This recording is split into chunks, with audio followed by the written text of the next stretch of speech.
My name is Maureen Chung. I am the medical director for the Southcoast Health Breast Program. And we are an integrated program, so we have surgeons, so I'm a breast surgical oncologist. We also have radiologists who specialize in breast imaging. And we have all the consultants for breast cancer. So we have genetics experts, we have medical oncologists, radiation oncologists, plastic surgeons. We have nurses that are trained in breast care. And then we have nurses that are trained in after breast care, so the survivorship. So we're trying to deliver an entire package for the patient. And our big aim is to be patient focused.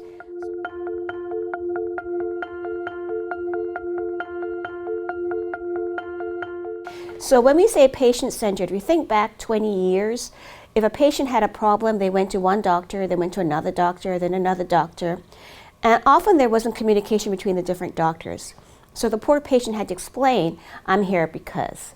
The idea of being patient-focused is that if you say need surgery, I can talk to the plastic surgeon. We'll coordinate with the plastic surgeon, so we do everything at the same time. If you need to get chemotherapy for, say, a breast cancer patient, and we want to do that first, we will talk to the medical oncologist. We review everything at our breast cancer tumor board on Fridays, so everyone knows what's going on for you, the patient. So you have less to worry about than before, where you used to run around and take all your charts everywhere.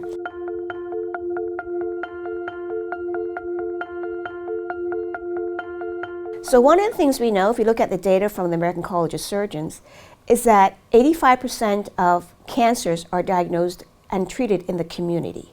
And so that's what we want to do at Southcoast. And so we want to provide expert care here so that we can deliver the same care you would get in Boston or elsewhere as you would here. But you're surrounded by family members, so you're going to do better. You do not have to travel very far, and you feel more at home. So that's the whole idea. And so what we've done is that we have different centers across the region. So we span all the way from eastern Rhode Island all the way to the beginning of Cape Cod. And now we're moving south into the Quinnipiac Island, which is southern Rhode Island. The idea being is that we are bringing the best care to you in your home. Rather than having a cookbook of saying you come in with this, we're going to give you that, we take the patient and we have guidelines, but we want to make sure it's the best care for you, not for someone else. And so we take your disease, we find out what kind of stage it is, what kind of characteristics it has, and then we individualize your care that's just for you and no one else. We follow standards, but we want to make sure if it's an elderly patient that we're doing the right thing for someone who's 85 years old. It may not be the same thing as someone who's 45 years old. So that's the whole idea of being individualized.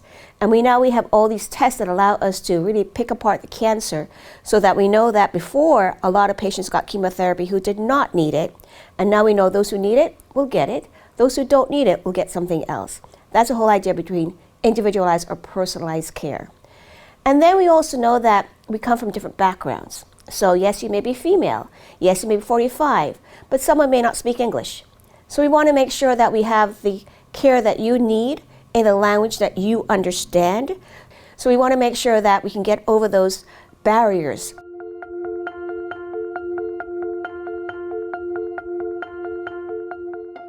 Breast care is really changing rapidly, and Southcoast has made a great investment in keeping up with that technology. So let's talk about a few examples. So if you think back to when we did mammograms, it was what we called two-field mammograms, then became digital mammograms, that was state of the art. Now we're going to what's called tomograms, or what I call three-dimensional imaging, which is like comparing a chest x-ray to a CT scan of the lungs. The detail you get with tomograms is far superior to what we were doing even 5 or 6 years ago.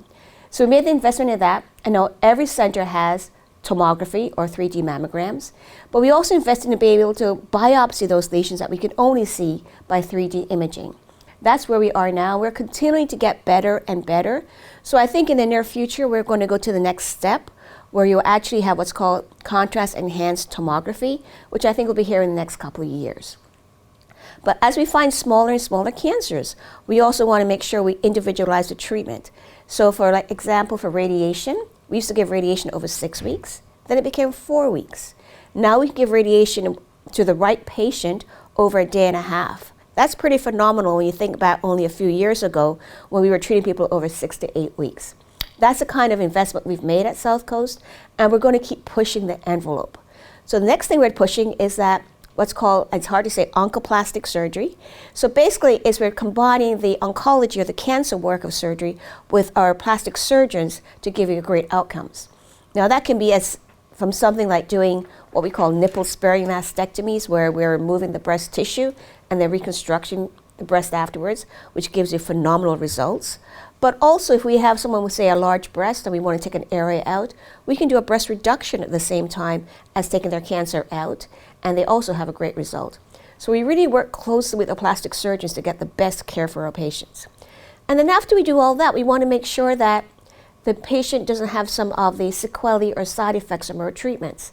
So one of the things we do is we look at lymph nodes under the arm, and that can result in swelling under the arm. But we have bought these special machines that measure what we call impedance. We can call it lymphedema, which is swelling, and it allows us to pick it up a lot sooner than the naked eye can pick it up, and then we can intervene to prevent those patients from getting that swollen arm after surgery.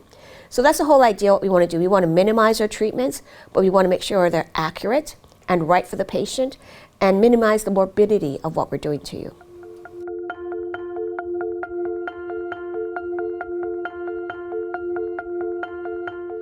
So if you look at stressors that we face, one of the hardest things for patients to face, other than going through loss of a spouse or a divorce, is actually a cancer diagnosis. It's right up there. And we know that, and it's common. So we want to make sure that we take as much of that stress away from you as possible.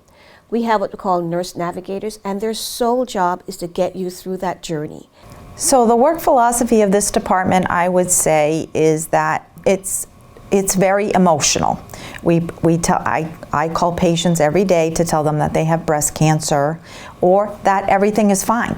In either way, that's an emotional conversation. So everybody handles each patient with care and kindness and respect and compassion. If a patient is really struggling with their diagnosis, we will refer them to the social workers to help them with financial issues, with emotional issues, with family issues, with transportation issues.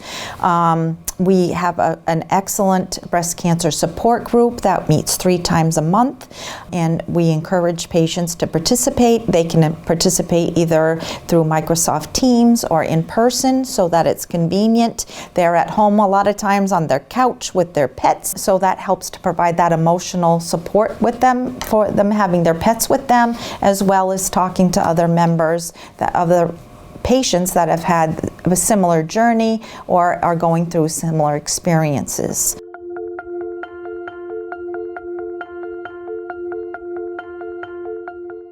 In March of 2024, I had my annual mammogram, and I was called back for a repeat mammogram and possible ultrasound. The radiologist came in after the ultrasound and let me know immediately that he suspected that I had breast cancer in my left breast, that there were a couple of areas of concern that he wanted to biopsy, and a questionable area on my right.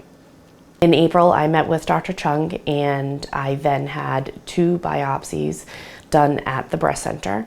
4 days later, after my biopsies, the results were in. I met with Dr. Chung, and she let me know that it was confirmed that I had DCIS and also IDC of the left breast, and that the results on the right breast came back normal. It was fine. Knowing that I was going to have 12 weeks of chemotherapy, and knowing that I wasn't going to have to go very far for it, was definitely reassuring as far as my life balance was going. I knew that I needed to have my infusion for possibly an hour and a half, 2 hours, and knowing that I didn't have to add an hour and a half onto travel both ways if I were to be going to Boston. Being diagnosed at 45 years old, I was surprised at the diagnosis, and also very grateful to be able to have the start of the process with yearly mammograms at one location at Southcoast Health, and then be able to go through all of the testing, surgery, and everything after that came with the diagnosis in that one location where I'm receiving comprehensive care. It was so much easier to be able to be close to home, go to the same building every single time I had an appointment, and speak with the people that I knew were communicating and deciding what was best for my care.